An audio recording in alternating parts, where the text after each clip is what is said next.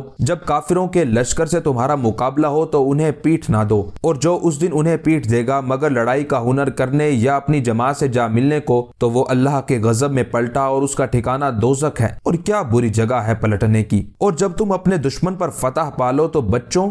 بوڑھوں، عورتوں، نابالغوں کو قتل نہ کرنا، کھجوروں کے قریب بھی مت جانا، فصلوں کو مت جلانا، پھلدار درختوں کو مت کاٹنا، حلال جانوروں کے علاوہ کسی جانور کو ذبح نہ کرنا۔ جس وقت تمہارا دشمن سے کوئی معاہدہ ہو جائے تو پھر عہد شکنی اور غداری نہ کرنا، اور جب دشمن سے صلح کر لو تو صلح نامہ کا پاس رکھنا اور اس کی دھجیاں نہ بکھیرنا۔ اور ان قریب تمہارا ایسی قوم کے پاس سے گزر ہوگا جو اپنے گرجا گھروں میں رہبانیت اور گوشہ نشینی اختیار کیے ہوئے ہیں، اور یہ گوشہ نشینی ان راہبوں کے زوم میں اللہ کے لیے ہے، ان کو ان کے حال پر چھوڑ دینا، جبکہ وہ اس تنہائی اور عزلت گزینی کو اپنے لیے بہتر سمجھتے ہیں اور اس پر راضی ہیں۔ ان کے عبادت خانوں اور گرجوں کو منہدم نہ کرنا اور نہ ہی ان راہبوں کو قتل کرنا۔ اسی طرح تمہارا ایک قوم سے بھی پالا پڑے گا جو سلبان کے پجاری ہیں، یہ حزب الشیطان ہے، یہ درمیان سے سر منڈاتے ہیں اور ان کا سر ایسے لگتا ہے جیسے کتا جانور یعنی ٹٹیری کا مٹی کا گھروندہ ہوتا ہے۔ ان لوگوں کے سر پر تلوار لٹکائے رکھنا یہاں تک کہ وہ اسلام قبول کر لیں یا ذلیل ہو کر جزیہ ادا کریں، ورنہ ان کو ہرگز نہ چھوڑنا۔ اب میں تمہیں اللہ کے سپرد کرتا ہوں۔ اس کے بعد آپ رضی اللہ تعالیٰ عنہ نے حضرت یزید بن ابی سفیان رضی اللہ تعالیٰ عنہ سے مصافحہ اور معانقہ کیا، پھر حضرت ربیعہ بن عامر رضی اللہ تعالیٰ عنہ سے مصافحہ کرنے کے بعد فرمایا، اے ربیعہ بن عامر رضی اللہ تعالیٰ عنہ، تم بنو اصفر یعنی رومیوں کے مقابلے میں اپنی شجاعت و بہادری کے جوہر دکھانا اور ان پر اپنی برتری کا اظہار کرنا۔ اللہ تمہیں اپنے مقاصد حسنہ میں کامیاب کرے اور ہماری اور تم سب کی بخشش فرمائے، آمین۔ راوی نے کہا کہ کاروان اسلام اپنی منزل کی طرف چل دیا اور حضرت ابو بکر رضی اللہ تعالیٰ عنہ اپنے ساتھیوں کو لے کر مدینہ منورہ واپس لوٹ آئے۔ یزید بن ابی سفیان رضی اللہ تعالیٰ عنہ مدینہ منورہ سے ابھی تھوڑی ہی دور نکلے ہوں گے کہ چلنے میں آپ رضی اللہ تعالیٰ عنہ نے بہت تیزی کی۔ حضرت ربیعہ رضی اللہ تعالیٰ عنہ معترض ہوئے اور کہا کہ اے یزید، آپ نے یہ کیا روش اختیار کی ہے؟ حضرت ابو بکر رضی اللہ تعالیٰ عنہ نے آپ کو امر فرمایا تھا کہ لوگوں کو آہستہ آہستہ لے کر چلنا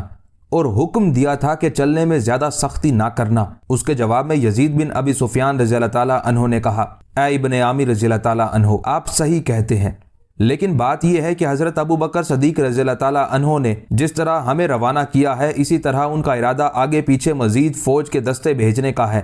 اور ہمارے پیچھے اور لشکر بھی اپنے اپنے سپہ سالاروں کی قیادت میں پہنچ رہے ہیں۔ اس لیے میں چاہتا ہوں کہ میں شام میں پہنچ کر جہاد کرنے میں سبقت حاصل کروں۔ مجھے امید ہے کہ جب تک دوسرے لشکر ہم سے آ کر ملیں گے اس وقت تک ہم کچھ فتح حاصل کر چکے ہوں گے۔ اس طرح ہمیں 3 فائدے حاصل ہوں گے۔ پہلا، اللہ اور اللہ کے رسول کی رضامندی و خوشنودی۔ دوسرا، ہمارے خلیفہ ہم سے خوش ہوں گے۔ تیسرا، مال غنیمت حاصل ہوگا انشاءاللہ۔ یہ جواب سن کر حضرت ربیعہ رضی اللہ تعالیٰ عنہ نے کہا، اللہ برتر ہے اور ہمت دینے والا ہے، چلو جیسے جی چاہے۔ چنانچہ کارواں چل دیا اور اس نے وادی القرا مضافات اقصی کا راستہ اختیار کیا تاکہ مختصر راستے سے براستہ تبوک اور جابیہ دمشق پہنچ جائیں۔ علامہ واقدی رحمۃ اللہ علیہ لکھتے ہیں، یہ خبر نصرانی عربوں کے ذریعے جو مدینہ منورہ میں رہتے تھے روم کے بادشاہ ہرقل تک پہنچ گئی، اور اس نے ارباب حکومت کو جمع کر کے ان سے کہا، اے بنو اصفر، نوشتہ دیوار پڑھ لو اور خوب کان کھول کر سن لو تمہاری حکومت کا دھڑن تختہ ہونے کو ہے، اور اس ساز سے ڈرو جب تم کو شکست و ریگ سے دوچار کر دیا جائے گا۔ جب تک تم امر بالمعروف اور نہی عن المنکر کا فریضہ سر انجام دیتے رہے، حدود اللہ کو نافذ العمل رکھا اور ان احکام پر چلتے رہے جن کا تمہیں اللہ نے انجیل مقدس میں امر دیا تھا، تو دنیا کے کسی بادشاہ کو تمہاری طرف آنکھ اٹھا کر دیکھنے کی جرت نہ تھی۔ اگر کوئی بادشاہ تمہارے ساتھ جنگ کرنے کے ارادے سے آیا بھی اور شام پر چڑھائی کی بھی تو ہمیشہ وہ پسپا ہوا اور تم ہی اس پر غالب رہے۔ تمہیں یاد ہوگا کہ کسرا بن ہرمز نے فارس کے لشکر کے ساتھ تم پر چڑھائی کی تھی، مگر اس کو منہ کی کھانی پڑی تھی اور وہ الٹے پاؤں بھاگا تھا۔ ترکوں نے تم پر فوج کشی کی تھی، مگر شکست خوردہ ہو کر لوٹے تھے۔ قوم جرام کا تم پر چڑھ دھوڑی تھی، مگر اس کے بھی تم نے دانت کھٹے کیے تھے۔ مگر اب تم نے دین کے احکام کو متغیر و متبدل کر ڈالا ہے، ظلم اور زیادتی کا بازار گرم کر رکھا ہے، اور جرائم تمہارے ہاں معمول کی کاروائی بن کر رہ گئے ہیں۔ چنانچہ انہی جرائم کی پاداش میں اللہ رب العزت نے تمہارے اوپر ایک ایسی قوم کو مسلط کر دیا جو اقوام عالم میں سب سے کمزور ترین قوم تھی، اور اس قوم کے متعلق ہمارے دل میں کبھی خیال تک نہ آیا تھا کہ ایک دن یہ قوم بھی ہمارے اپنے ملک میں ہمارے خلاف جنگ کرنے کے لیے چڑھ آئے گی، لیکن بھوک کی ماری ہوئی قحط زدہ قوم کو آج یہاں تک پہنچا دیا ہے، اور ان کے پیغمبر صلی اللہ علیہ وآلہ وسلم کے خلیفہ نے ان کو ہماری طرف روانہ کیا ہے کہ وہ ہمارے ملک ہم سے چھین کر ہمیں ہمارے ملک سے یک بینی دو گوش نکال باہر کریں۔ اس کے بعد ہرقل نے جو کچھ جاسوسوں سے سنا تھا وہ ساری معلومات ان کے سامنے بیان کی، جس کے جواب میں ارباب اختیار اور ارکان دولت نے متفقہ طور پر یہ فیصلہ کیا اور بادشاہ سے کہا کہ ہم جنگ کے لیے بالکل تیار ہیں، آپ ہمیں مسلمانوں کے مقابلے کے لیے بھیجیے۔ مسلمان اپنے عزائم میں کبھی کامیاب نہیں ہو سکتے، ہم ان کا راستہ روک دیں گے اور ان کے نبی صلی اللہ علیہ وآلہ وسلم کے شہر تک ان کو پہنچا کر آئیں گے، اور ان کے کعبہ کی اینٹ سے اینٹ بچا کر واپس آئیں گے، اور ان کا ایک فرد بھی باقی نہیں چھوڑیں گے۔ علامہ واقدی رحمۃ اللہ علیہ لکھتے ہیں، ہرقل نے جب ان کے چہروں کی بشاشت اور خوشی کو دیکھا اور ان کی مستعدی اور عزم و احتیاط کو ملاحظہ کیا تو 8000 جانباز سپاہیوں کا انتخاب کر کے ان پر 4 ایسے سپہ سالار جو بہت بڑے ماہرین فن حرب سمجھے جاتے تھے مقرر کیے۔ ان 4 کمانڈروں کے نام یہ ہیں: بطالیق اس کا بھائی جرجیس، شرطہ کا گورنر لقا بن سمان، غزہ کا گورنر سلیب بن ہنا۔ دوستو، ایک نسخے کے مطابق 5 کمانڈر ہیں۔ اس نسخے کے مطابق شرطہ کا گورنر لقا بن سمان نہیں ہے بلکہ دونوں الگ الگ گورنر ہیں۔ اس طرح 5 کمانڈر ہوئے۔ یہ چاروں سپہ سالاران لشکر شجاعت و درایت یعنی بہادری اور حکمت و دانائی میں ضرب المثل تھے۔ وہ سائنس آف وار اور آرٹ آف وار دونوں کے ماہر تھے۔ انہوں نے زرہیں پہنی، خوب مزین اور آراستہ ہو کر آئے اور اپنی تیاری کا مظاہرہ کیا۔ لارڈ پادری نے ان کے حق میں فتح و نصرت کی دعائیں مانگی کہ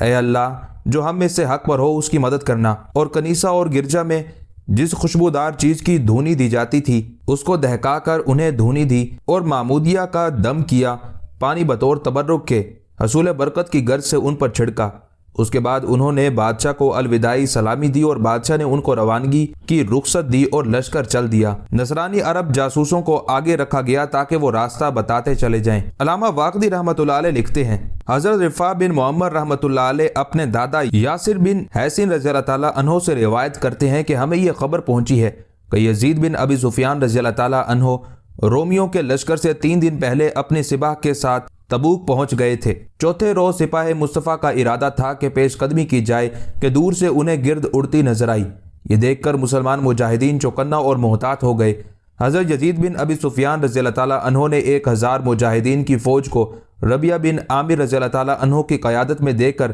مورچہ بند ہونے کا مشورہ دیا، اور وہ مکین گاہ اور بنکروں میں چھپ گئے اور 1000 سپاہیوں کو لے کر سامنے ہو گئے۔ لڑائی کے لیے فوج کو صف آرا کرنے کے بعد چند پندوں نسائی بیان کی، اللہ کی نعمتوں کا ذکر کیا اور فرمایا، یاد رکھو اللہ نے تم سے مدد کا وعدہ فرمایا ہے، کتنے ہی مقامات پر فرشتوں کی فوج بھیج کر تمہاری مدد فرمائی ہے۔ اللہ نے قرآن عزیز میں ارشاد فرمایا، بارہا کم جماعت غالب آئی ہے، زیادہ گروہ پر اللہ کے حکم سے، اور اللہ صابروں کے ساتھ ہے۔ اور رسول اللہ صلی اللہ علیہ وآلہ وسلم نے فرمایا ہے، جنت تلواروں کے سایوں کے نیچے ہے۔ مسلمانوں سن لو، شام میں داخل ہونے اور رومیوں سے جنگ کرنے کے لیے آنے والا سب سے پہلا لشکر تمہارا ہی ہے، اور اب جو مسلمانوں کے دوسرے لشکر تم سے آ کر ملیں گے اس کے اصل تم ہی ہو، اور شام کے لشکروں سے اصل مقابلہ تمہارا ہے۔ دوسرے مسلمان تمہارے معاون اور مددگار شمار ہوں گے، اور تمہیں اب مسلمانوں کے گمان پر جو انہیں تمہارے متعلق ہے پورا اترنا چاہیے۔ دشمن تمہارے مقابلے پر ہے، اس لیے احتیاط سے رہو۔ دشمن تمہیں قتل کرنے کی طمع کرے گا، تم اللہ کے دین کی مدد کرو، وہ تمہاری مدد فرمائے گا۔ حضرت یزید بن ابی سفیان رضی اللہ تعالیٰ عنہ ابھی مجاہدین کو ہدایت دے ہی رہے تھے کہ اسی دوران میں اچانک روم کی فوج کے ہراول دستے آتے ہوئے صاف نظر آنے لگے، اور ان کے قدم با قدم دوسرے لشکر بھی پہنچنا شروع ہو گئے۔ رومیوں نے جب دیکھا کہ عربوں کی فوج تو نہایت قلیل مقدار میں ہے، ان کے دل میں اس مختصر سی سپاہ کو کچل کر رکھ دینے کی طمع نے انگڑائی لی، اور بڑی رعونت آمیز لہجے میں آپس میں کہنے لگے، اور اپنی زبان میں اوٹ پٹانگ لفظوں میں بک بک کرتے ہوئے ایک دوسرے سے چلا چلا کر غصے سے کہنے لگے کہ پکڑ لو ان کو، جو تمہارے ملک پر قبضہ کرنے، تمہاری حرمت کو پامال کرنے اور تمہارے بادشاہوں کو قتل کرنے کے ارادے سے آئے ہیں۔ صلیب سے مدد چاہتے ہوئے ان عربوں کا محاصرہ کر لو، صلیب تمہاری مدد کرے گی۔ یہ کہہ کر رومیوں نے یک بارگی مسلمانوں کی فوج پر حلہ بول دیا، اور دونوں طرف کی فوجیں گتھم گتھا ہو گئیں۔ اصحاب رسول صلی اللہ علیہ وآلہ وسلم نے بڑی بلند ہمتی اور دلیری کے ساتھ ان کے حملے کا جواب دیا۔ دیر تک لڑائی ہوتی رہی۔ رومی اپنی کثرت کی وجہ سے ایک دفعہ تو مسلمانوں پر چھا گئے، اور انہوں نے سمجھ لیا کہ ہم نے مسلمانوں کو زیر کر لیا ہے اور وہ ہمارے قبضے میں آ گئے ہیں۔ اچانک حضرت ربیعہ بن عامر رضی اللہ تعالیٰ عنہ مکین گاہ سے اپنی سپاہ کو لے کر میدان میں آ گئے۔ علامہ واقدی رحمۃ اللہ علیہ لکھتے ہیں، یعنی حضرت ربیعہ بن عامر رضی اللہ تعالیٰ عنہ اور ان کے ساتھی نعرہ تکبیر و رسالت لگاتے ہوئے اور اللہ کے محبوب بشیر و نذیر اور سراج و منیر محمد مصطفیٰ صلی اللہ علیہ وآلہ وسلم پر درود و سلام بآواز بلند پڑھتے ہوئے عربی گھوڑوں پر سوار ابر کی طرح گرجتے ہوئے نمودار ہوئے، اور رومیوں پر اس طرح بجلی بن کر کوند پڑے کہ دیکھتے ہی دیکھتے رب کائنات کی توحید کا علم لہرانے لگا۔ روم کی فوج نے جب اچانک اس مکین گاہ سے نمودار ہونے والے لشکر کو دیکھا تو ان کے اوسان خطا ہو گئے اور کمر ہمت ٹوٹ کر رہ گئی۔ ان کے دلوں پر خداوند تعالیٰ نے ایسا روب ڈال دیا کہ ان کی ہوا اکھڑ گئی اور زمین ان کے پاؤں تلے سے نکل گئی، اور انہوں نے رجتے کہکری کی اور الٹے پاؤں گرتے پڑتے افتاں خیزاں بھاگنے لگے۔ حضرت ربیعہ بن عامر رضی اللہ تعالیٰ عنہ کی نظر رومی کمانڈر بطالیق پر پڑی، جو اپنے لشکر کو لڑائی پر ابھار رہا تھا اور ان کو ترغیب و ترہیب کے ذریعے بھرپور حملہ کرنے کے لیے آمادہ کر رہا تھا۔ آپ نے بھانپ لیا کہ یہ دشمن کی سپاہ کا سرگنا لگتا ہے۔ یہ سوچ کر آپ نے نہایت دلیری اور بہادری کے ساتھ اس پر حملہ کیا اور جذبہ صادقہ سے سرشار ہو کر اس کو ایک ایسا نیزہ مارا جو کہ اس کے پہلو کو چیرتا ہوا آر پار ہو گیا۔ بطالیق بے ہوش ہو کر گرا اور وہیں ڈھیر ہو گیا۔ رومیوں نے جب یہ حالت دیکھی تو بے تحاشا بھاگے اور اللہ کے فضل و کرم سے میدان حضرت محمد مختار صلی اللہ علیہ وآلہ وسلم کے اصحاب رضی اللہ عنہم نے مار لیا، کیونکہ اللہ نے اپنے محبوب و مختار رسول صلی اللہ علیہ وآلہ وسلم کے سچے غلاموں کو دن رات نصرت و فتح سے سرفراز فرماتا ہے۔ علامہ واقدی رحمۃ اللہ علیہ لکھتے ہیں، حضرت ابو بکر صدیق رضی اللہ تعالیٰ عنہ نے حضرت یزید بن ابی سفیان اور حضرت ربیعہ بن عامر رضی اللہ تعالیٰ عنہما کی سرکردگی میں جو لشکر شام کی طرف روانہ فرمایا تھا، اس کے متعلق سعد بن اوس رضی اللہ تعالیٰ عنہ روایت بیان کرتے ہیں، اور ایک دوسری سند کے ساتھ عبداللہ بن مسلم رضی اللہ تعالیٰ عنہ سے روایت ہے کہ تبوک کے اطراف میں بطالیق کے ساتھ ہماری جنگ ہوئی، اور اس جنگ میں اللہ کی مدد سے رومیوں کو شکست ہوئی، اور ہمارے ہاتھوں پر اللہ رب العزت نے 1200 رومیوں کو لقمہ شمشیر بنایا، اور مسلمانوں میں سے 120 افراد جن میں اکثریت قبیلہ سکاسک کے لوگوں کی تھی نے جام شہادت نوش فرمایا۔ شکست خوردہ رومیوں کا آپس میں صلاح مشورہ۔ جب رومیوں کو شکست ہوئی تو ان کے سپہ سالار جرجیس نے اپنی ہزیمت خوردہ سپاہ سے مخاطب ہو کر کہا، اے لشکر روم، حیف ہے تم پر، ہم بادشاہ کے پاس کس منہ سے حاضر ہوں گے؟ ڈوب مرنے کا مقام ہے کہ مسلمانوں کی مٹھی بھر جماعت نے کس دلیری اور بہادری کے ساتھ ہمارے بڑے بڑے سرداروں کے پرخچے اڑا دیے اور بڑے بڑے سورماؤں کے مان توڑ دیے اور ان کی تکا بوٹی کر کے کشتوں کے پشتے لگا دیے۔ میں تو واپس جانے کا سوچ بھی نہیں سکتا جب تک اپنے بھائی کے قتل کا بدلہ نہ لے لوں یا میں بھی اس کے ساتھ نہ جا ملوں۔ رومی یہ سن کر ایک دوسرے کو سرزنش کرنے اور کوسنے لگے اور ندامت کے داغ دھونے کو واپس لوٹے۔ ایک جگہ دوبارہ جنگ کے لیے آ کر خیمہ زن ہو گئے۔ اپنا ساز و سامان مرتب کر کے ہتھیار پہن کر جنگ کا بڑے زور و شور اور دھوم دھڑلے کے ساتھ اہتمام کیا۔ جب لڑائی کے لیے پوری طرح خم ٹھونک کر تیار ہو چکے اور اپنے پڑاؤ اور چھاونی کو نہایت مضبوط اور مستحکم کر چکے تو ایک عرب نژاد نصرانی کو جس کا نام قدح بن واصلہ رومی تھا بلا کر کہا کہ تو اپنے زاد مسلمانوں کے لشکر میں ان سے جا کر کہہ کہ وہ اپنے لشکر میں سے ایک دانا اور تجربہ کار سیانے آدمی کو ہمارے پاس بھیج دیں تاکہ ہم اس سے مذاکرات کر کے یہ دریافت کر سکیں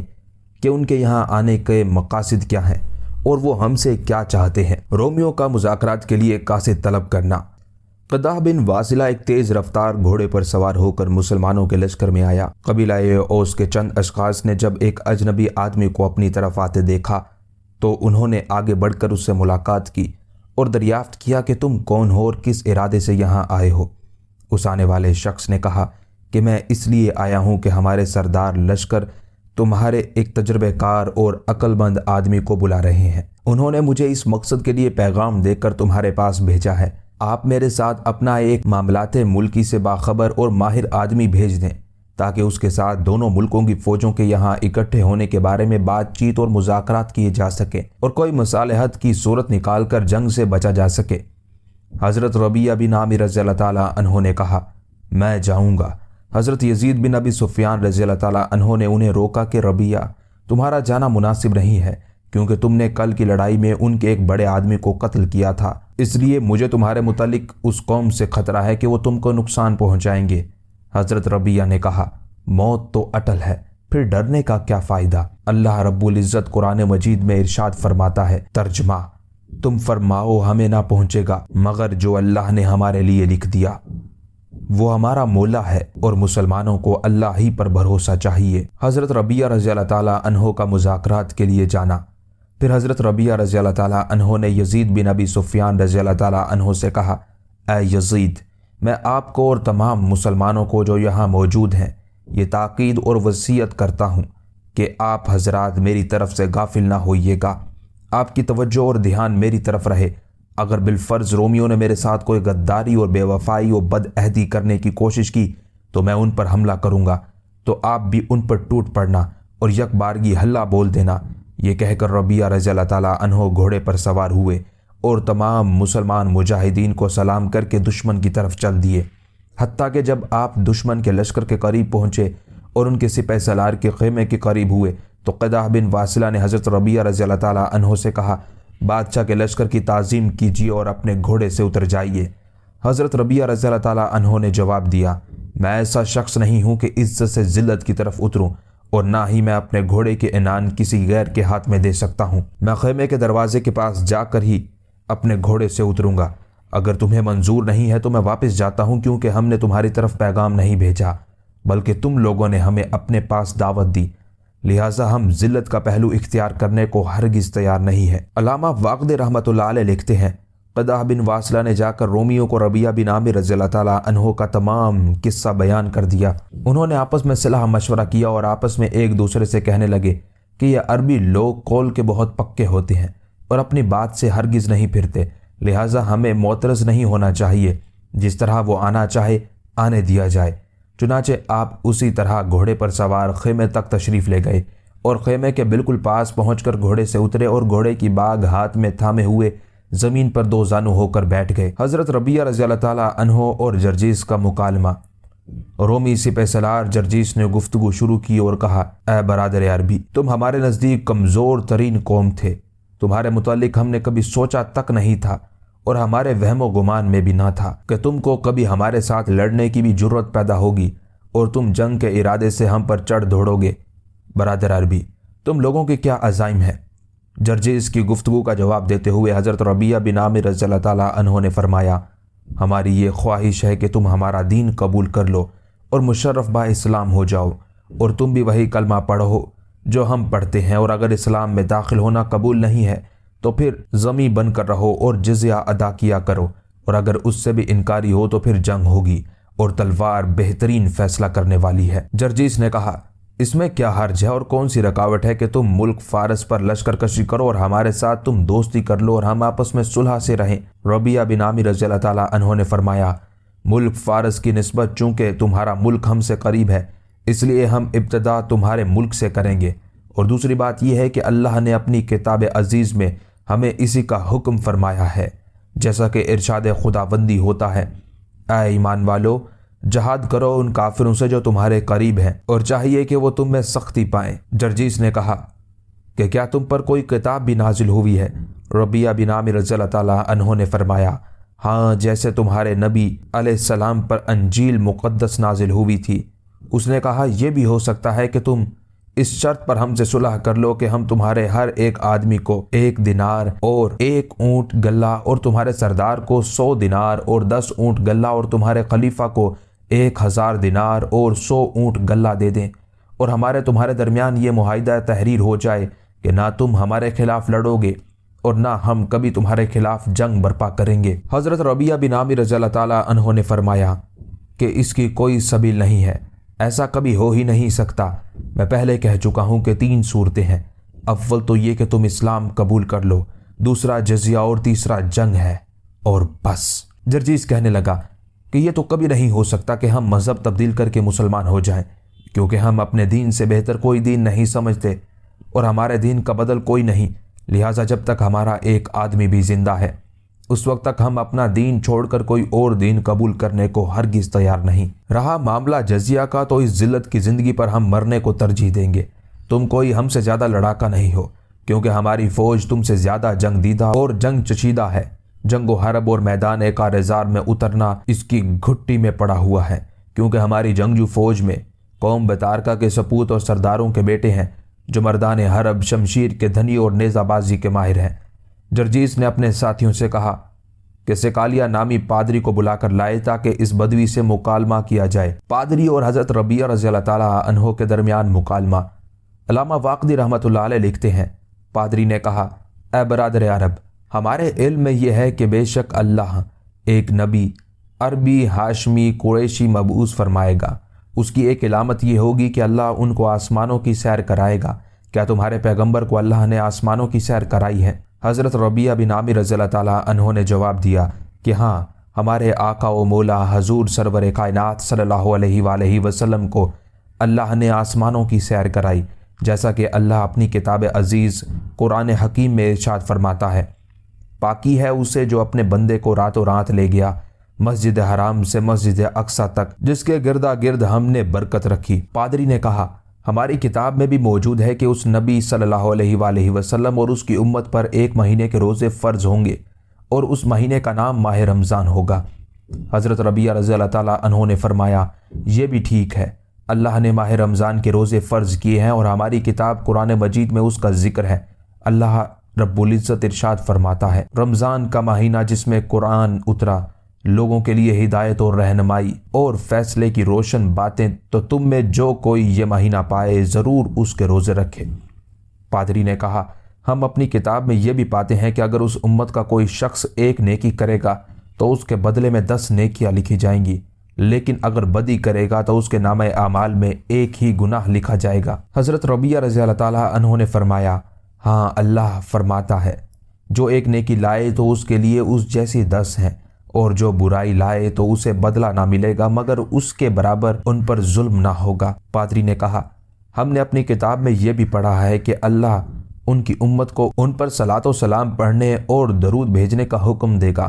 حضرت ربیہ رضی اللہ تعالیٰ عنہ نے فرمایا کہ بالکل ٹھیک ہے، اللہ قرآن مجید میں ارشاد فرماتا ہے، بے شک اللہ اور اس کے فرشتے درود بھیجتے ہیں۔ اس ترغیب بتانے والے نبی پر اے ایمان والو، ان پر درود اور خوب سلام بھیجو۔ پادری کا فیصلہ، رومیوں کی بدنیتی اور حضرت ربیہ رضی اللہ تعالیٰ عنہ کے قتل کی کوشش۔ پادری یہ جوابات سن کر بہت متعجب ہوا اور سرداران لشکر سے کہنے لگا کہ حق اسی قوم کے ساتھ ہے۔ اسی دوران میں ایک درباری نے جرجیس سے کہہ دیا کہ جناب، یہ وہی بدوی ہے جس نے آپ کے بھائی کو کل قتل کیا تھا۔ جرجیس یہ سن کر آگ بگولا ہو گیا اور مارے غصے کے آنکھیں سرخ ہو گئیں، چاہا کہ آپ پر حملہ کر دے، مگر آپ اس کا ارادوں کو بھانپ گئے۔ جلدی سے برق رفتاری کے ساتھ کود کر اپنی جگہ سے اٹھ کھڑے ہوئے، تلوار کے ایک ہی وار سے جرجیس کو خاک و خون میں لوٹا دیا، اور ادھر وہ زمین پر ہلاک ہو کر گرا اور ادھر رومی آپ پر ٹوٹ پڑے۔ اتنے میں آپ اپنے گھوڑے پر سوار ہو چکے تھے۔ آپ نے رومیوں کو للکارا اور ان پر حملہ کر دیا۔ حضرت ربیہ رضی اللہ تعالیٰ عنہ اور لشکر اسلام کا حملہ۔ حضرت یزید بن ابی سفیان رضی اللہ تعالیٰ عنہ نے جب اس طرح رن پڑا ہوا دیکھا تو آپ نے پکار کر کہا، مسلمانوں، اللہ کے دشمنوں نے رسول اللہ صلی اللہ علیہ وآلہ وسلم کے صحابی کے ساتھ غداری کی ہے، تم بھی فوراً حملہ کر دو۔ یہ سنتے ہی مسلمانوں نے مشرکوں پر حملہ کر دیا۔ دونوں لشکروں میں گھمسان کی جنگ شروع ہو گئی۔ رومی بڑے استقلال اور پامردی کے ساتھ لڑ رہے تھے کہ اچانک مسلمانوں کی ایک دوسری فوج، جس کی قیادت حضرت شرحبیل بن حسنہ رضی اللہ تعالیٰ عنہ کاتب وحی کر رہے تھے، نمودار ہوئی۔ مسلمانوں نے جب عین لڑائی میں اپنے بھائیوں کو آتے دیکھا تو ان کے حوصلے بڑھ گئے اور انہوں نے اس زور سے حملہ کیا کہ رومیوں کی کھوپڑیاں اپنی تلواروں سے پھاڑ کر رکھ دیں۔ مسلمانوں کی فتح اور مال غنیمت۔ علامہ واقدی رحمۃ اللہ علیہ لکھتے ہیں، مجھے یہ روایت پہنچی ہے کہ اس موقع میں رومیوں کے 8000 فوجی کام آئے، ان کے پورے لشکر کا صفایا ہو گیا، کوئی ایک شخص بھی زندہ نہیں بچا تھا۔ اس کی وجہ یہ تھی کہ تبوک شام سے چونکہ کافی دور پڑتا ہے، اس لیے عربوں نے تعاقب کر کے سب کو تہہ طے کر دیا تھا۔ اس کے بعد مسلمانوں نے ان کا مال، تاتاری گھوڑے، چھوٹے بڑے خیمے اور تمام خزانہ قبضے میں کر لیا، اور پھر شرحبیل رضی اللہ تعالیٰ عنہ کاتب وحی اور ان کے ساتھیوں سے مل گئے اور تمام مال غنیمت جمع کرا دیا اور ایک جگہ پڑاؤ ڈالا۔ حضرت شرحبیل رضی اللہ تعالیٰ عنہ نے تمام مال غنیمت جمع کر لینے کے بعد اس مال کے متعلق حضرت یزید اور حضرت ربیعہ رضی اللہ تعالیٰ عنہم سے مشورہ کیا۔ دونوں حضرات نے اتفاق رائے سے فرمایا کہ یہ مال جو ہم نے رومیوں سے حاصل کیا ہے، اس میں کچھ سامان اور ہتھیاروں کے سوا سب کچھ حضرت ابو بکر صدیق رضی اللہ تعالیٰ عنہ کی خدمت میں بھیج دیا جائے،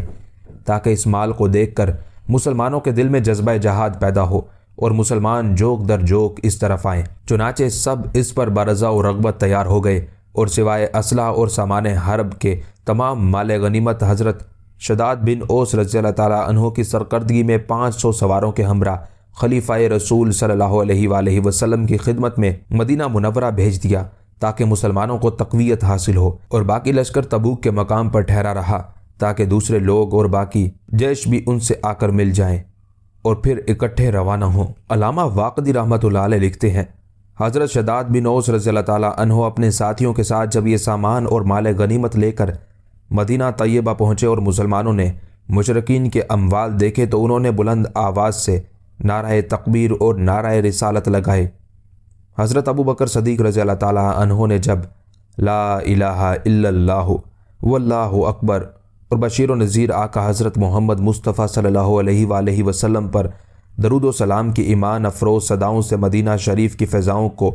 گونجتا ہوا پایا تو آپ رضی اللہ تعالیٰ عنہ نے نعرہ تکبیر اور نعرہ رسالت کی آوازیں سن کر اس کا سبب دریافت فرمایا۔ لوگوں نے عرض کیا، حضرت شداد بن اوس رضی اللہ تعالیٰ عنہ مال غنیمت لے کر آئے ہیں۔ اب یہ ذکر ہو رہا تھا کہ شداد بن اوس رضی اللہ تعالیٰ عنہ اپنے قافلے کے ساتھ آ پہنچے اور سواریوں سے اتر کر پہلے مسجد میں 2 رکعت نفل پڑھے، پھر نماز سے فارغ ہو کر بارگاہ رسالت میں حاضر ہو کر گنبد خضرا کے مقین کے حضور ہدیہ صلاۃ و سلام پیش کرنے کی سعادت حاصل کی، اور روضہ رسول صلی اللہ علیہ وآلہ وسلم پر اجتماعی حاضری کے بعد حضرت ابو بکر رضی اللہ تعالیٰ عنہ کی خدمت میں حاضر ہوئے اور اسلام کی فتح و نصرت کی مبارکباد دی، اور رومیوں کے ساتھ جو کچھ جنگ میں ہوا وہ تمام قصہ بیان کیا، اور اس سفر جہاد کے متعلق تفصیل کے ساتھ مطلع اور آگاہ کیا۔ حضرت ابو بکر صدیق رضی اللہ تعالیٰ عنہ کا ایک اور لشکر تیار کرنا۔ حضرت ابو بکر صدیق رضی اللہ تعالیٰ عنہ نے اس بریفنگ کے بعد اللہ کے حضور سجدہ شکر ادا کیا اور اس فتح اور کامیابی کو نیک فال تصور فرما کر روم کی جنگ سے حاصل شدہ اس مال غنیمت سے مسلمانوں کا ایک اور لشکر مرتب کیا، اور پھر اس کے بعد آپ نے اہل مکہ کے نام ایک خط تحریر فرمایا اور انہیں جہاد کی دعوت اور ترغیب دی۔ خط کی نقل حسب ذیل ہے۔ حضرت ابو بکر رضی اللہ تعالیٰ عنہ کا اہل مکہ کا خط۔ بسم اللہ الرحمن الرحیم۔ یہ خط ابو بکر عبداللہ عتیق بن ابی قحافہ کی طرف سے اہل مکہ اور اس کے مضافات میں رہنے والے تمام مسلمانوں کے نام ہے۔ السلام علیکم، میں اللہ رب العزت کا حامد اور شاکر ہوں جس کی سوا کوئی عبادت کا مستحق نہیں، اور میں اس کے نبی مکرم حضرت محمد مصطفیٰ صلی اللہ علیہ وآلہ وسلم پر درود پڑھتا ہوں۔ اس کے بعد بات یہ ہے کہ میں نے مسلمانوں کو جہاد اور بلاد شام کو فتح کرنے کے لیے جمع اور تیار کیا ہے۔ میں نے تمہاری طرف بھی لکھا ہے اور دوسرے مسلمانوں کو بھی خطوط روانہ کیے ہیں کہ تم اپنے رب کے حکم کو پورا کرنے کی طرف فوری توجہ دو، اس لیے کہ اللہ کا امر ہے،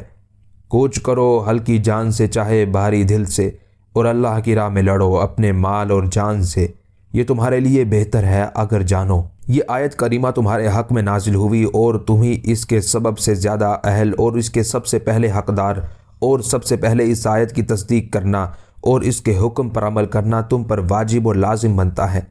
جو اللہ کے دین کی مدد کرے گا پس اللہ اس کا مددگار ہوگا، اور جس نے بخل سے کام لیا اللہ اس سے بے نیاز ہے اور اللہ غنی اور حمید ہے۔ سو تم دوڑو اس جنت کی طرف جس کے درجات بلند ہے اور اس کے ثمرات و فوائد ان قریب تمہاری جھولی میں گرنے والے ہیں۔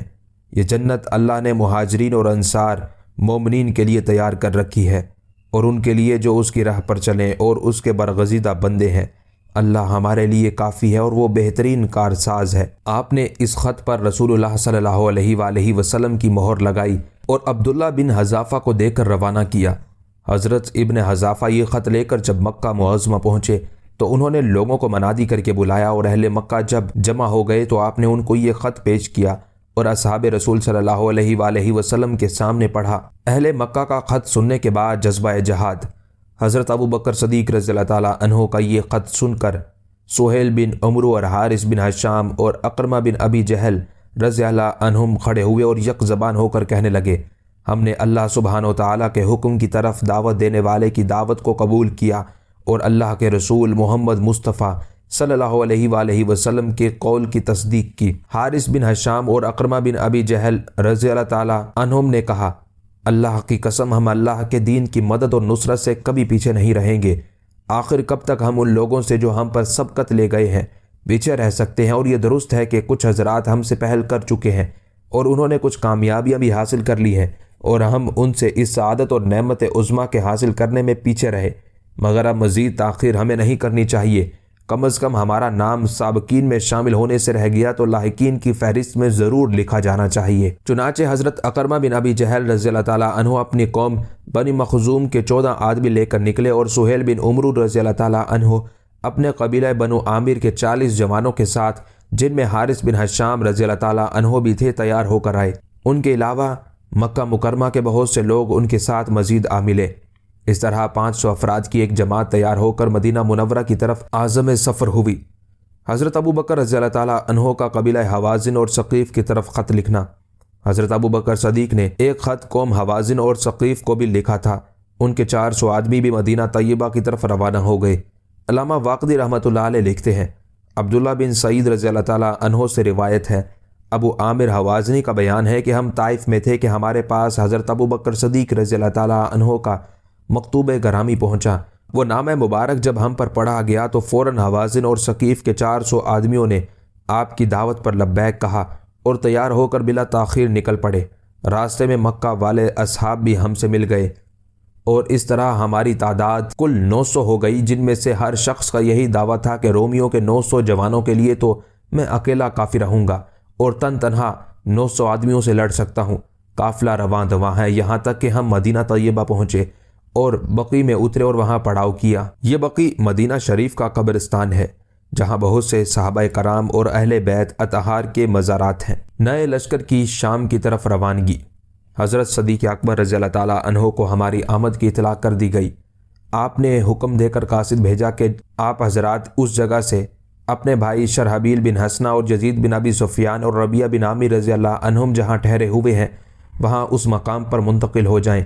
یہ حضرات اس وقت مقام جرف میں قیام رکھتے تھے۔ ہم نے وہاں پہنچ کر 20 روز قیام کیا۔ اس دوران میں دوسرے وفود آ کر ہم سے ملتے رہے۔ حضرت شداد بن اوس رضی اللہ تعالیٰ عنہ کا بیان ہے کہ ایک روز حضرت ابو بکر صدیق رضی اللہ تعالیٰ عنہ مہاجرین اور انصار کی ایک جماعت کے ہمراہ ہمارے پاس چھاونی میں تشریف لائے۔ آپ نے تمام قبائل کے درمیان پیدل چلتے ہوئے دورہ فرمایا اور فوج کا جائزہ لیا۔ پھر آپ نے ایک مقام پر کھڑے ہو کر فوج سے خطاب فرمایا، اللہ کی حمد و ثنا بیان کی جو کہ اس کے لائق اور شایان شایان ہے۔ حضرت ابو بکر صدیق رضی اللہ تعالیٰ عنہ کا خطبہ۔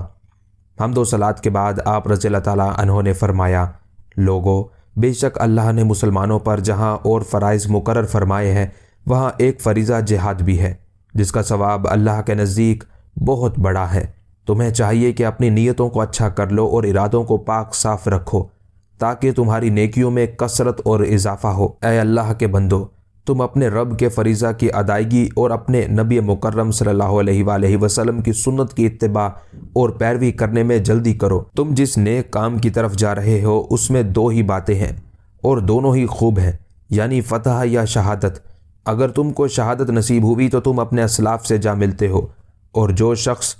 تم میں سے اللہ کی راہ میں جان دے دے گا تو اس کا اجر اللہ کریم و رحیم کے ذمہ کرم پر ہے۔ حضرت ابو بکر صدیق رضی اللہ تعالیٰ عنہ کا حلیہ مبارک۔ عبداللہ بن سعید رضی اللہ تعالیٰ عنہ کہتے ہیں کہ میں نے ابو عامر رضی اللہ تعالیٰ عنہ سے کہا کہ آپ حضرت ابو بکر صدیق رضی اللہ تعالیٰ عنہ کی صورت اور حلیہ مبارک کے بارے میں ہمیں کچھ بتلائیں۔ تو حضرت ابو عامر رضی اللہ تعالیٰ عنہ نے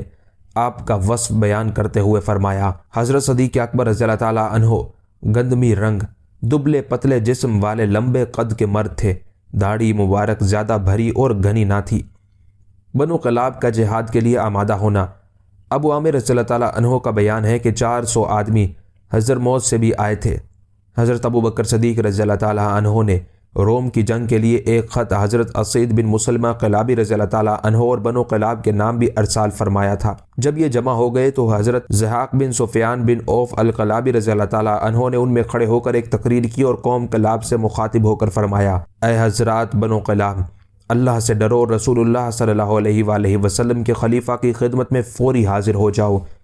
اور اس دین کی نصرت کے لیے جو اللہ کی طرف سے اس کے محبوب رسول حضرت محمد صلی اللہ علیہ وآلہ وسلم لے کر مبعوث ہوئے ہیں۔ وہ فوراً اٹھ کھڑے ہوئے۔ یہ سن کر بنو قلاب کا ایک بوڑھا شخص جو کئی مرتبہ ملک شام گیا تھا کھڑا ہوا اور کہنے لگا، ضحاک، تو ہمیں ایک ایسی قوم سے لڑنے پر ابھارتا ہے جن کے پاس عزت ہے، قوت ہے، بے شمار گھوڑے، ہر طرح کا سامان حرب ہے۔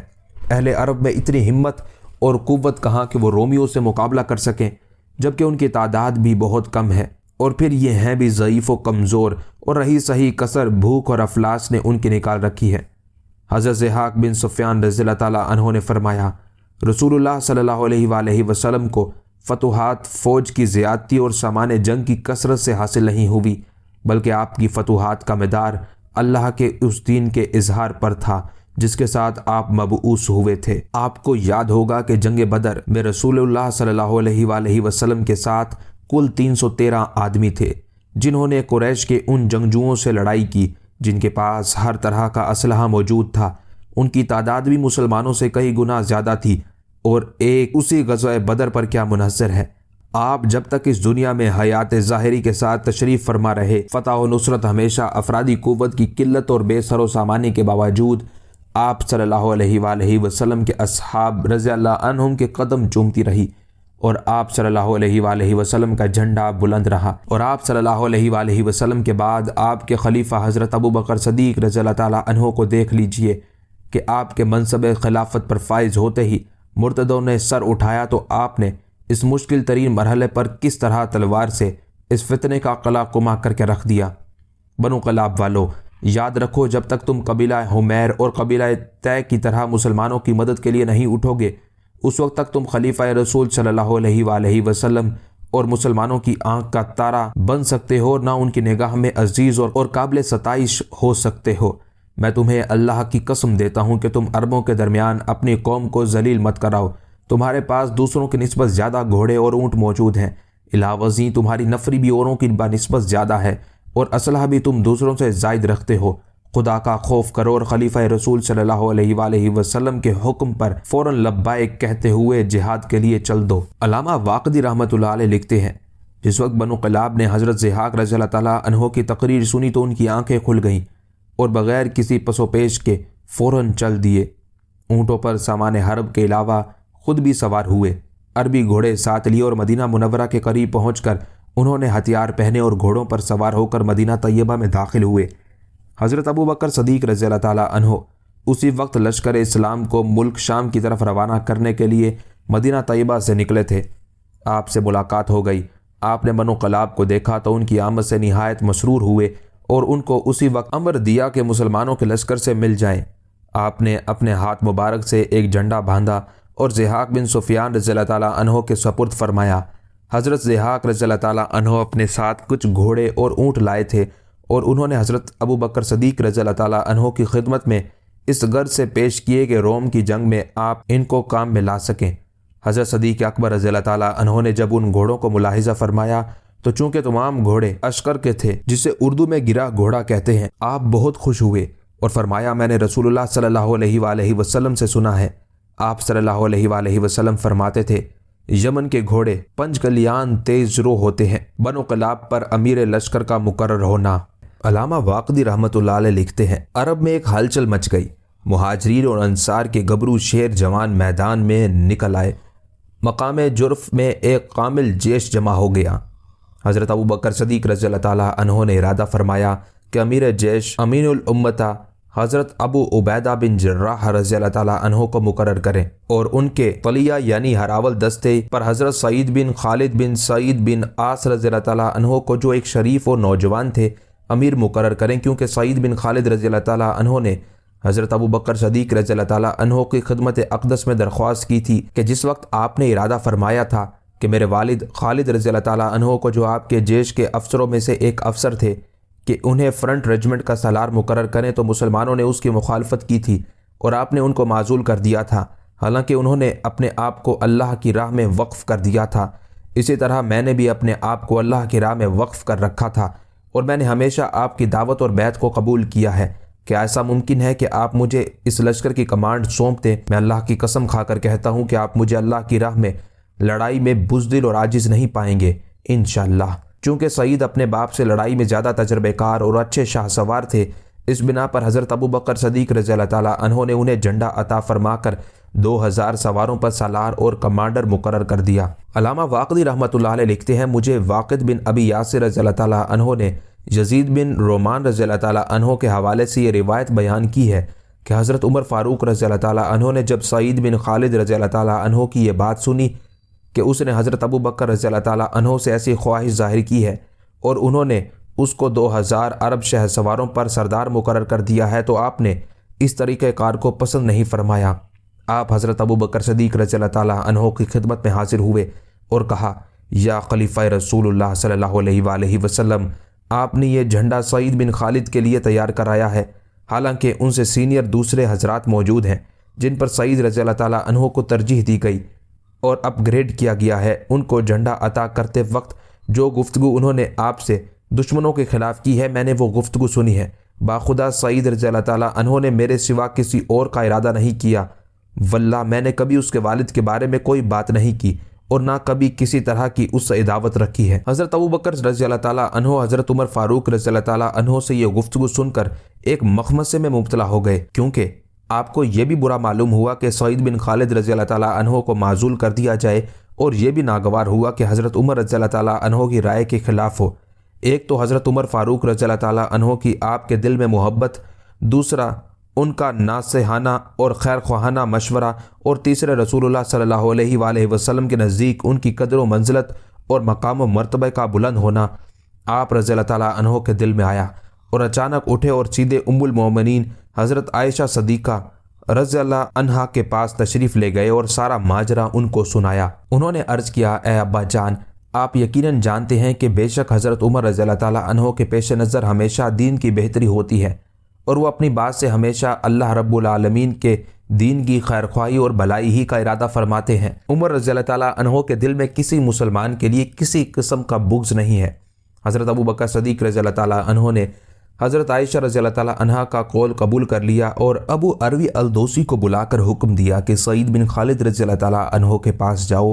اور ان سے کہو ابوبکر رضی اللہ تعالیٰ عنہ کہتے ہیں کہ ہم نے جو جھنڈا آپ کو دیا تھا وہ ہمیں واپس لوٹا دو۔ حضرت عبداللہ بن عمر رضی اللہ تعالیٰ عنہ بیان کرتے ہیں کہ میں بھی اس لشکر میں تھا۔ سعید بن خالد رضی اللہ تعالیٰ عنہ مقام جرف میں ہمیں نماز پڑھا رہے تھے جب ابو اروی الدوسی پہنچے اور حضرت ابوبکر صدیق رضی اللہ تعالیٰ عنہ کا حکم سنایا۔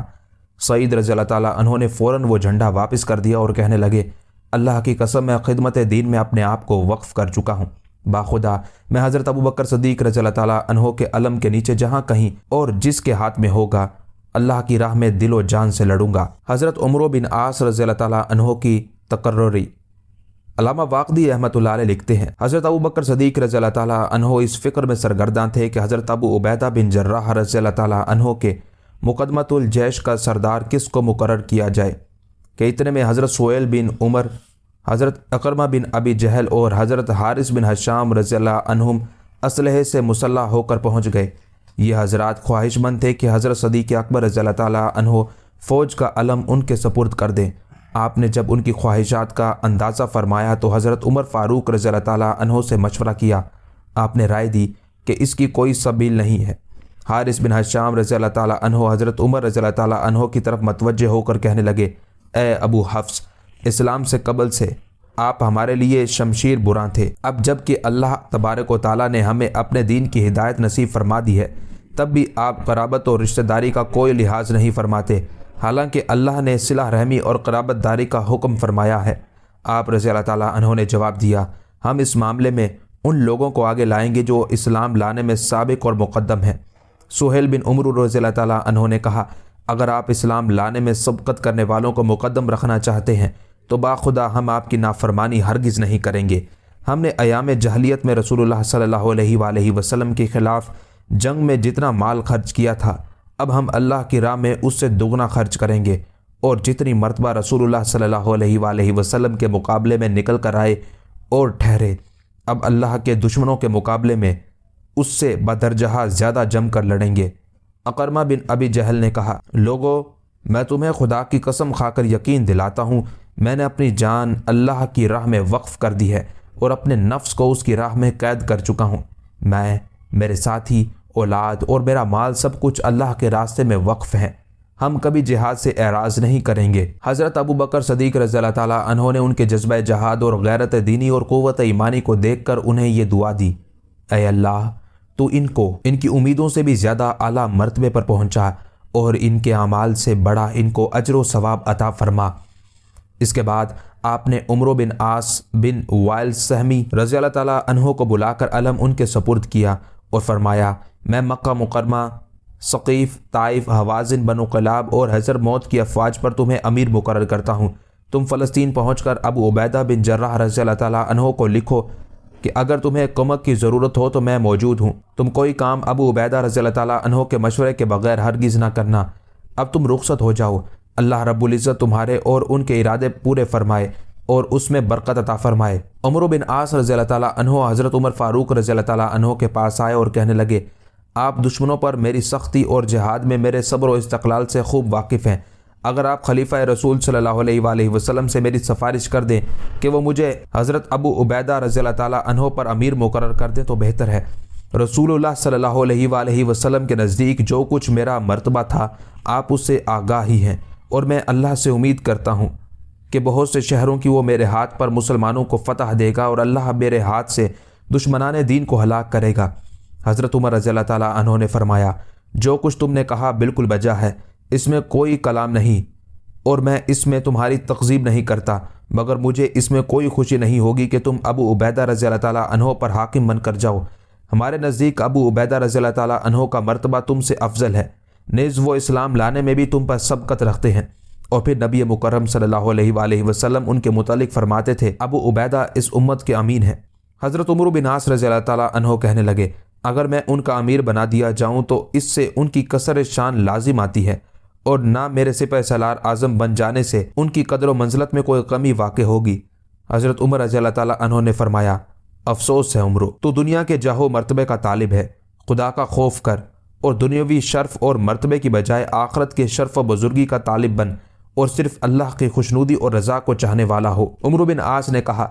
آپ نے جو کچھ فرمایا ہے حق یہی ہے۔ پھر عمرو بن عاص رضی اللہ تعالیٰ عنہ نے فوج کو چلنے کا حکم دیا۔ فوج آپ کے زیر کمان تھی۔ اہل مکہ کا دستہ سب سے آگے تھا اور اس کے پیچھے بنو قلاب، الاضاحی، حوازن اور ثقیف کی الگ ترتیب صف بندیاں تھیں۔ مہاجرین و انصار کا جیش اس لیے ٹھہرا رہا کہ وہ حضرت ابو عبیدہ بن جراح رضی اللہ تعالیٰ عنہ کی قیادت میں جانا تھا۔ عمرو بن عاص رضی اللہ تعالیٰ عنہ نے اپنے مقدمۃ الجیش ہراول دستے کی کمانڈ سعید بن خالد رضی اللہ تعالیٰ عنہ کو سونپی تھی۔ حضرت ابو بکر رضی اللہ تعالیٰ عنہ کی وقت روانگی لشکر کو نصیحت۔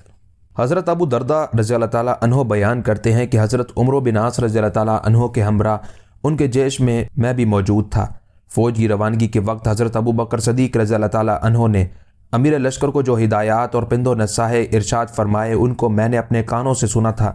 آپ رضی اللہ تعالیٰ عنہ نے فرمایا تھا، ظاہر و باطن میں اللہ سے ڈرتے رہنا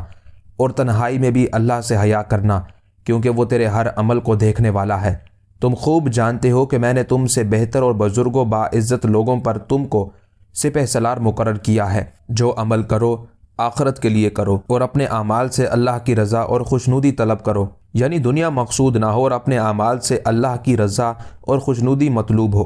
اپنے ساتھیوں پر باپ جیسی شفقت کرنا اور سفر میں نرمی کرنا، چلنے میں زیادہ تیزی نہ کرنا، اپنے ہم سفروں کا ہر لحاظ سے خیال رکھنا۔ ان میں ہر طرح کے لوگ موجود ہیں، ان میں ضعیف اور کمزور بھی ہیں، اور تم ایک دور کے سفر پر جا رہے ہو۔ اچھا چلو، اللہ تمہاری مدد فرمائے گا۔ اللہ اپنے دین کی مدد فرمانے والا ہے تاکہ اس کو تمام ادیان پر غالب فرما دے، اگرچہ مشرکوں کو ناگواری ہی ہو۔ اور جس وقت تم اپنے اس لشکر کو لے کر چلو تو جس راستے سے یزید بن ابی سفیان، ربیہ بن عامر اور شرحبیل بن حسنہ رضی اللہ عنہم گئے ہیں، اس راستے کو مت اختیار کرو، بلکہ تم ایلیا کے راستے سے جاؤ، حتیٰ کہ تم فلسطین کی سرزمین تک پہنچ جاؤ گے انشاءاللہ۔ فلسطین پہنچ کر مخبر اور جاسوس مقرر کر کے ابو عبیدہ بن جراح رضی اللہ تعالیٰ عنہ کے تمام حالات معلوم کرتے رہنا۔ اگر وہ اپنے دشمنوں پر فتح یاب ہوں تو تم فلسطین میں ہی دشمنوں سے لڑنا، اور اگر انہیں تمہاری مدد اور کمک کی ضرورت ہو تو ان کی کمک کے لیے یکے بعد دیگرے سہیل بن عمرو، اقرمہ بن ابی جہل، حارث بن حشام اور سعید بن خالد رضی اللہ عنہم کی کمانڈ اور سرکردگی میں فوجی دستے ارسال کرتے رہنا۔ اپنی ڈیوٹی انجام دینے میں کسی قسم کی سستی اور کاہلی کو اپنے قریب تک نہ بھٹکنے دینا، کمزوری ہرگز نہ دکھانا۔ دشمن کی زیادہ فوج دیکھ کر یہ نہ کہنے لگ جانا کہ ہمیں ابو بکر بن قحافہ نے دشمن کے ٹھاٹے مارتے ہوئے سمندر میں پھینک دیا ہے، اور ہم تو اتنی بڑی فوج ظفر موج سے جنگ کے قابل نہ تھے۔ ہم مملوکوں کو ابو بکر نے کہاں اس سپر پاور سے ٹکرانے اور فولادی پہاڑ سے سر پھوڑنے کو کہہ دیا جس کی ہم طاقت نہیں رکھتے، کیونکہ عمرو رضی اللہ تعالیٰ عنہ تم کتنے مقامات پر دیکھ چکے ہو کہ بارہا ہم تعداد میں کم ہونے کے باوجود مشرقین کی بہت بڑی بڑی فوجوں سے لڑائی لڑ چکے ہیں۔ غزوہ خیبر کی جنگ تو تم اپنی آنکھوں سے دیکھ چکے ہو، اور قوم یہود پر اللہ نے جو ہمیں فتح و نصرت عطا فرمائی وہ منظر تمہاری نگاہوں کے سامنے ہے۔ اے عمرو رضی اللہ تعالیٰ عنہ، یاد رکھو تمہارے ساتھ جو مہاجرین اور انصار موجود ہیں یہ حضرات اہل بدر ہیں۔ ان کی تعظیم و تکریم کرنا، ان کے حقوق کو پہچاننا، ان پر اپنی سلطانی کے نشے میں آ کر کہیں کوئی دست درازی اور زیادتی نہ کر بیٹھنا۔ دیکھنا شیطان تمہارے دل میں کہیں تکبر و نخوت پیدا نہ کر دے، اور تمہارے ذہن میں کبھی یہ خیال پیدا نہیں ہونا چاہیے کہ ابو بکر نے چونکہ مجھے حاکم بنایا ہے اس لیے میں دوسرے لوگوں سے افضل ہوں۔ خبردار، شیطانوں کے دخوں میں نہ آنا، وہ بڑا مکار ہے۔ خود کو دوسروں کی مثل ایک عام سپاہی سمجھنا، اور بس جس وقت کوئی کام درپیش ہو اپنے ساتھیوں سے مشورہ کیا کرنا۔ نماز سب کاموں سے اہم ہے، نماز کا خاص بندوبست اور اہتمام کرنا۔ جب نماز کا وقت ہو فوراً اذان دینا، کوئی نماز بغیر اذان کے نہ پڑھنا۔ جس وقت تمام لشکر اذان سن لے تب جا کر نماز پڑھنا۔ لشکر میں سے جو حضرات تمہارے ساتھ باجماعت نماز ادا کریں گے تو بہت اچھی بات ہے، لیکن جو شخص اپنی قیام گاہ پر اپنے خیمے اور کیمپ میں ہی پڑھ لے اس کے لیے یہی کافی ہے۔ نامہ نگاروں اور سفیروں کی بات خود سننا، دوسروں پر نہ چھوڑ دینا، دشمن سے ہمیشہ محتاط اور الرٹ رہنا، اپنے ساتھیوں کو قرآن پاک کی تلاوت کی تاکید کرتے رہنا، پہرے کے لیے باری مقرر کر دینا تاکہ فوج کو آرام کرنا بھی ملتا رہے، اور پھر خود ان محافظوں اور نگہبانوں کی نگرانی بھی کرتے رہنا اور ان پر اعتماد کرنا۔ رات کو اپنے ساتھیوں کے ساتھ طویل نشست رکھنا، جب کسی کو کوئی سزا دو تو زیادہ سخت سزا نہ دینا، اور نہ اتنی ڈھیل روا رکھنا کہ وہ خود تجھ پر ہی دلیر اور شیر ہو جائیں۔ کسی شخص کے نجی معاملات میں مداخلت مت کرنا، اور کسی کی رازداری کا پردہ چاک کر کے اس کے احساسات کو ٹھیس نہ پہنچانا، نہ کسی اور کی عزت نفس کو مجروح کرنا، ظاہری باتوں پر اکتفا کرنا، اور کسی کی خوامخواہ جاسوسی میں نہ لگے رہنا۔ بس اپنے کام سے کام رکھنا۔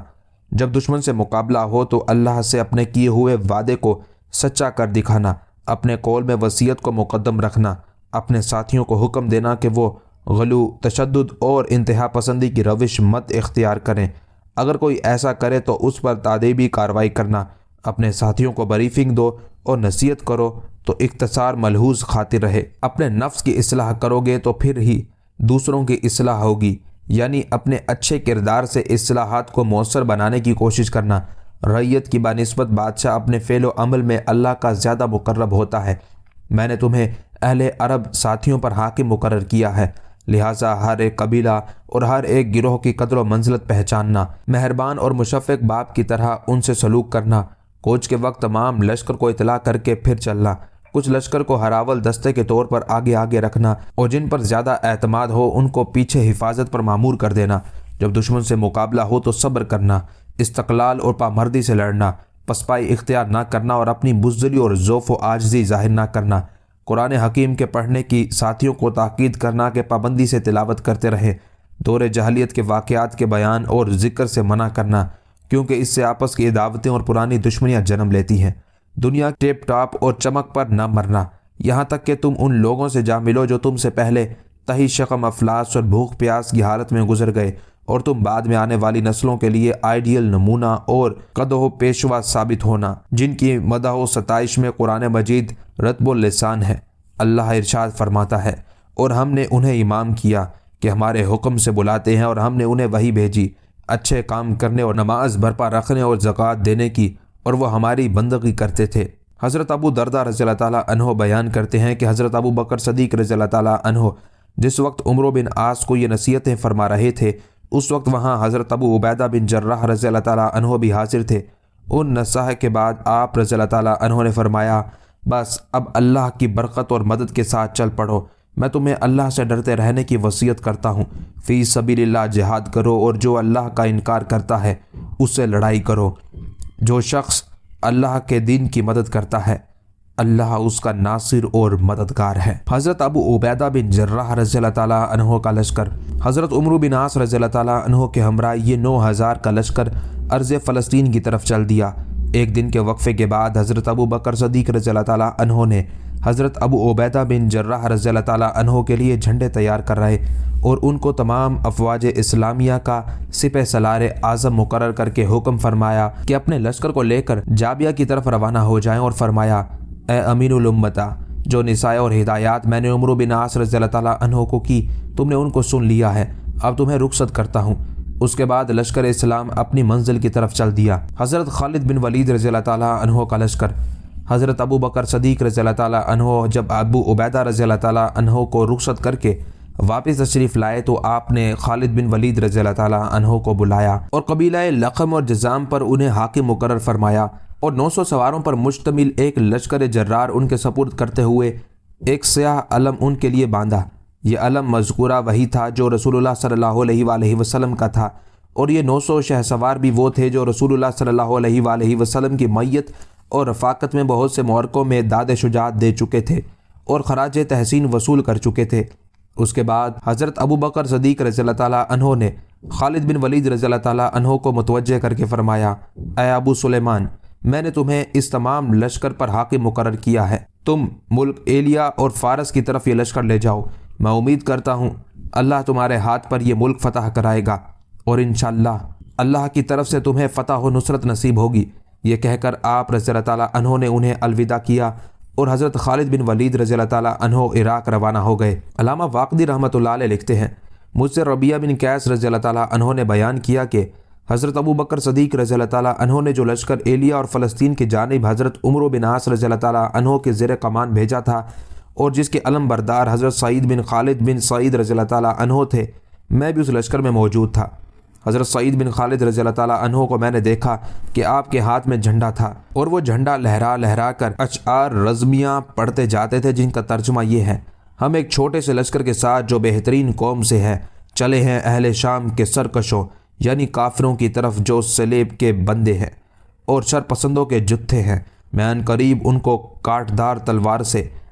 خاک و خون میں لوٹا دوں گا اور سیدھے کیے ہوئے لمبے نیزوں کے ساتھ ان سے 2 ہاتھ کروں گا، اور اس گھمسان کے دن میں کسی قسم کے خوف و خطر کی پرواہ نہیں کروں گا۔ اس جنگ میں میرا مطمع نظر اور مقصود اپنے رب کی جنتوں کے سوا کچھ نہیں ہے تاکہ قیامت کے دن میرا شمار بھی کامیاب لوگوں کی صف میں ہو۔ رویم بن عامر رضی اللہ تعالیٰ عنہ بیان کرتے ہیں کہ مالک بن جندب رضی اللہ تعالیٰ عنہ نے مجھ سے بیان کیا ہے، وہ فتح شام کے سکہ راویوں کے حوالے سے بیان کرتے تھے کہ یہی مذکورہ بالا رزمیہ اشعار شرحبیل بن حسنہ رضی اللہ تعالیٰ عنہ کاتب رسول صلی اللہ علیہ وآلہ وسلم نے اس دن پڑھے تھے جس دن خلیفہ اول حضرت ابو بکر رضی اللہ تعالیٰ عنہ نے انہیں یزید بن ابی سفیان اور ربیعہ بن عامر رضی اللہ تعالیٰ عنہ کے پیچھے قدم بقدم روانہ کیا تھا۔ روانگی لشکر کے بعد حضرت ابو بکر و عثمان رضی اللہ عنہما کی گفتگو۔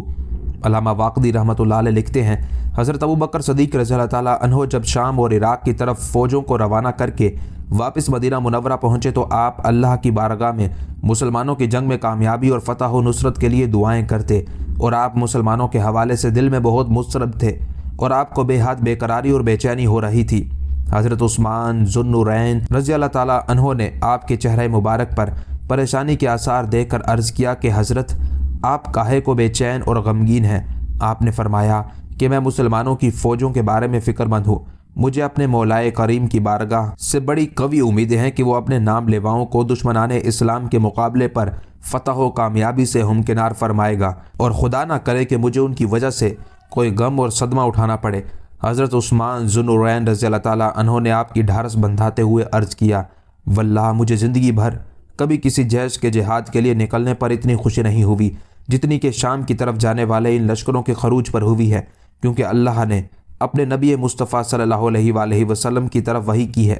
اور اس کی فتح و تسخیر کی خبر دی اور وعدہ فرمایا ہے، اور اللہ اپنے وعدے کے خلاف نہیں فرماتا۔ آپ نے فرمایا، واللہ مجھے یہ سب کچھ معلوم اور ازبر ہے کہ رسول اللہ صلی اللہ علیہ وآلہ وسلم کا قول بالکل حق ہے، اس میں کسی شک و شبہ کی گنجائش نہیں ہے۔ ہم روم اور فارس پر ضرور بالضرور فتح کے جھنڈے گاڑیں گے، مگر ہمیں قطعی طور پر یہ معلوم نہیں ہے کہ وہ فتح اسی جنگ میں ہوگی یا کسی اور موقع پر، اور کہاں یہ فتح ہمارا مقدر ٹھہری ہے، اور نہ جانے کس لشکر کے ہاتھ سے یہ کامیابی نصیب ہوگی۔ حضرت عثمان غنی رضی اللہ تعالیٰ عنہ نے کہا، یہ تو درست ہے کہ ہم نہیں جانتے، تاہم اللہ تبارک و تعالیٰ کے ساتھ ہمارا حسن ظن تو ہے، اور بہتری ہی کی اس سے امید رکھنی چاہیے۔ حضرت ابو بکر صدیق رضی اللہ تعالیٰ عنہ کا خواب۔ روایت ہے کہ اس رات حضرت ابو بکر صدیق رضی اللہ تعالیٰ عنہ سوئے تو آپ نے نیند میں ایک خواب دیکھا کہ عمرو بن عاص رضی اللہ تعالیٰ عنہما اپنے ساتھیوں کے ایک تنگ و تاریک وادی میں پھنس کر رہ گئے اور پریشانی کے عالم میں ہیں۔ پھر انہوں نے ایک کشادہ اور وسیع میدان کی طرف نکلنے کا ارادہ کیا اور گھوڑے کو ایڑ لگائی، اور آپ کے ساتھی بھی آپ کے پیچھے چل رہے تھے۔ اچانک آپ ایک وسیع زمین اور میدانی علاقے میں پہنچتے ہیں جو بہت تر و تازہ اور نہایت سرسبز و شاداب ہے۔ آپ وہاں اترتے ہیں اور بڑے آرام اور راحت میں ہیں۔ اس خواب کو دیکھ کر حضرت ابو بکر صدیق رضی اللہ تعالیٰ عنہ بہت خوشی کے عالم میں بیدار ہوتے ہیں اور حضرت عثمان غنی رضی اللہ تعالیٰ عنہ سے اپنا خواب بیان فرماتے ہیں۔ انہوں نے اس کی تعبیر یہ بیان کی کہ مسلمانوں کو انشاءاللہ فتح ہوگی، مگر ایسا لگتا ہے کہ ابتدائے امر میں عمرو بن عاص رضی اللہ تعالیٰ عنہ اور ان کے ساتھیوں کو مشرکین کے ساتھ جنگ میں سخت مشقت اور تکلیف کا سامنا کرنا پڑے گا، اور آخرکار کامیابی انہی کو حاصل ہوگی۔ اسلامی لشکروں کی رومی بادشاہ کو اطلاع پہنچنا۔ علامہ واقدی رحمۃ اللہ علیہ لکھتے ہیں، زمانہ جاہلیت اور زمانہ اسلام میں برابر یہ معمول رہا کہ بیوپاری اور سوداگر پیشہ لوگ ملک شام سے گندم، جو، انجیر، روغن زیتون، کشمش، منقع، کپڑا اور شام کے ملک میں پیدا ہونے والی دیگر اشیاء لا کر مدینہ طیبہ میں بھیجتے تھے۔ جس زمانے میں حضرت ابو بکر صدیق رضی اللہ تعالیٰ عنہ لوگوں کو جنگ کے لیے آمادہ کر کے فوجوں اور لشکروں کو ترتیب دے کر مختلف جہات عالم میں روانہ کر رہے تھے، اس وقت بھی یہ بیرونی تاجر مدینہ منورہ آئے ہوئے تھے۔ ایلیا اور فلسطین کے متعلق حضرت ابو بکر صدیق رضی اللہ تعالیٰ عنہ نے حضرت عمرو بن عاص رضی اللہ تعالیٰ عنہ کو جو احکام صادر فرمائے تھے، تاجروں نے بھی سنے تھے۔ انہوں نے جا کر یہ تمام حالات اور قوائف بادشاہ روم ہرقل کے گوش گزار کر دیے۔ نیز جنگ تبوک جس میں مشرکین کو اہل اسلام کے ہاتھوں شکست ہوئی تھی، سب واقعات اور تفصیلات سے ہرقل کو آگاہ کر دیا۔ ہرقل نے تمام ارکان دولت، فوج کے سربراہان اور پادریوں کی کانفرنس بلائی اور ان سے میٹنگ کر کے اس خبر سے مطلع کیا اور کہا، بادشاہ ہرقل کا اپنی قوم سے مشورہ، اے بنی اصفر، یہ وہ نوشتۂ دیوار ہے جس کی خبر میں بہت مدت پہلے تم کو دیتا آ رہا ہوں کہ اس نبی صلی اللہ علیہ وآلہ وسلم کے اصحاب ضرور میرے قلم رو میں جو کچھ ہے سب کچھ چھین لیں گے اور میرے تخت و تاج کے وہ مالک بن جائیں گے، اور وہ وقت بہت قریب آ لگا ہے۔ تمہارے ساتھی تبوک کی سرزمین میں قتل کر دیے گئے ہیں۔ محمد صلی اللہ علیہ وآلہ وسلم کے خلیفہ ابو بکر رضی اللہ تعالیٰ عنہ نے تمہاری طرف لشکروں کو روانہ کر دیا ہے، اور اسے گویا پہنچا ہی سمجھو۔ اس وقت تم اپنی خودی کے محافظ اور پاسبان بن جاؤ، اپنے دین اور شریعت، اہل و عیال اور جان و مال کے دفاع کے لیے جان کی بازی لگا دو۔ اگر اس وقت تم نے سستی دکھائی تو پھر عرب تمہارے ملک اور ملک کے مالک ہوں گے۔ یہ سن کر تمام کی تمام قوم نے تبوک میں مارے جانے والوں کو یاد کر کے رونا شروع کر دیا۔ ہرقل بادشاہ نے ان سے کہا، رونا چھوڑو، یہ عورتوں کا کام ہوتا ہے، مرد بنو اور اجنادین کے مقام پر اپنی فوجوں کو جمع کرو۔ ہرقل کے وزیر نے کہا، ہماری خواہش ہے کہ آپ ہمارے روبرو ان لوگوں کو بلا کر جنہوں نے آپ کو رپورٹ دی ہے پوچھیں۔ ہرقل نے حکم دیا اور ایک سپاہی گیا اور وہ ایک نصرانی عربی کو جس کا تعلق قبیلہ لخم سے تھا اور وہ خبریں لایا تھا اس کو بلا لایا۔ ہرقل نے دریافت کیا تجھے مدینہ چھوڑے ہوئے کتنے دن ہوئے ہیں؟ اس نے کہا 25 دن۔ ہرقل نے کہا مسلمانوں کا والی کون شخص ہے؟ نصرانی نے کہا ابو بکر نام کا ایک مرد ہے،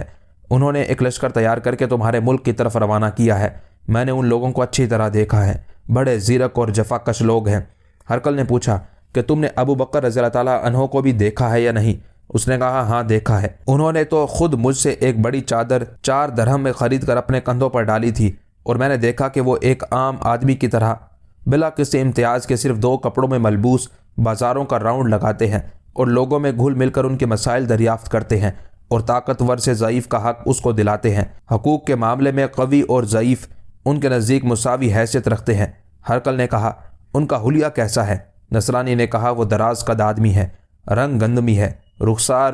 ہلکے ہیں، پر گوشت نہیں، انگلیوں کے جوڑ کشادہ ہیں اور آپ کے سامنے والے دانت نہایت خوبصورت ہیں۔ ہرقل یہ سن کر ہنس پڑا اور کہا یہ تو وہی محمد صلی اللہ علیہ وآلہ وسلم کے صحابی اور خلیفہ ہیں جن کا ذکر ہم نے اپنی کتابوں میں لکھا ہوا دیکھا ہے کہ آپ صلی اللہ علیہ وآلہ وسلم کے بعد امر خلافت ایسے شخص کے سپرد ہوگا۔ نیز ہماری کتابوں میں یہ بھی موجود ہے کہ ان کے بعد جو دوسرا شخص منصب خلافت پر فائز ہوگا وہ موٹی موٹی خوبصورت سیاہ آنکھوں والا، لمبے قد کا، گندمی رنگ کا، ببر شیر جیسا مرد ہوگا اور اس کے ہاتھوں پر فتوحات ہوں گی اور دشمنوں کی جلا وطنی ہوگی۔ نصرانی ہرقل کی بات سن کر ہکا بکا رہ گیا اور بولا آپ نے جو اوصاف بیان کیے ہیں میں نے انہی خد و خال اور چال کمال کا آدمی ان کے ساتھ دیکھا ہے اور وہ ان کے ساتھ ہی رہتا ہے، کبھی ان سے جدا نہیں ہوتا۔ ہرقل نے کہا مجھے کامل یقین ہو گیا ہے، میں نے پہلے ہی رومیوں کو رشد و ہدایت اور کامیابی و فلاح کے راستے کی طرف بلایا، مگر میری بات کو درخور اعتنا نہ لاتے ہوئے اس ناصحانہ دعوت کو انہوں نے ٹھکرا دیا اور اطاعت سے انکار کر دیا۔ اب رومی بہت جلد سعودیہ سے نکال دیے جائیں گے۔ اس کے بعد ہرقل نے ایک سونے کی صلیب بنا کر قائد جیش روبیس کو دی اور کہا کہ میں اپنے تمام لشکر پر تجھے سپہ سالار مقرر کرتا ہوں، تو فوراً لشکر اسلام تک پہنچ اور فلسطین کو ان کے قبضہ و تصرف سے روک دے، کیونکہ یہ ایک بہت خوبصورت اور سرسبز و شاداب شہر ہے، بلکہ ہماری عزت و جاہ اور سلطنت اسی کی بدولت ہے۔ روبیس اسی دن لشکر تیار کر کے اجنادین کی طرف روانہ ہو گیا اور جیش روم بھی ان کے پیچھے تھا۔ عمرو بن عاص بھی فلسطین پہنچ گئے اور یہاں پر اس پارٹ کا اختتام ہو جاتا ہے۔ باقی انشاءاللہ اگلے پارٹ میں جن دوستوں نے ڈیجیٹل اردو لائبریری چینل کو ابھی تک سبسکرائب نہیں کیا وہ سبسکرائب کر لیں اور ساتھ میں موجود بیل کے بٹن کو بھی دبا دیں تاکہ ہر نئے آنے والی ویڈیو کا نوٹیفیکیشن آپ کو بر وقت مل سکے۔ اپنا خیال رکھیے گا۔ والسلام، اللہ نگہبان۔